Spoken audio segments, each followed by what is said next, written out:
एक आदमी के 4 पुत्र थे जो आलसी थे। पिता उनके भविष्य के लिए हमेशा ही चिंतित रहते थे। पिता ने एक दिन बीमार होने का ड्रामा किया और अपने चारों बेटों को बुलाया।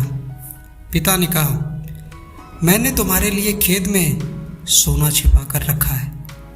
चारों भाई सोने के लालच में खेत पहुंच गए और खुदाई शुरू कर दी।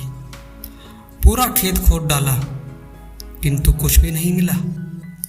वापस आकर पिता से कहा, वहाँ पर तो कोई भी सोना नहीं है। तब माताजी ने कहा, तुम्हारे पिता की तबीयत खराब है, आवाज़ निकल ही नहीं रही। तुम एक काम करो, तुमने जहाँ पर खड्डे खोदे हैं वहाँ पर ये बीज डाल दो।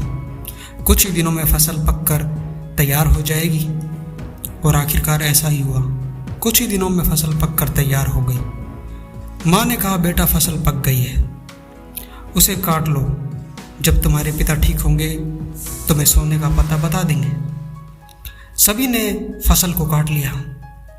खूब फसल हुई, सब खुश हो गए। आज उन्हें अपनी मेहनत का पहली बार फल मिला था। तभी उनके पिता खेत में आए।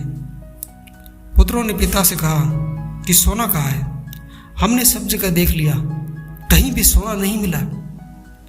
पिता ने कहा, बेटा जरा गौर से देखो, तुम्हारा सोना तुम्हारे सामने पड़ा है।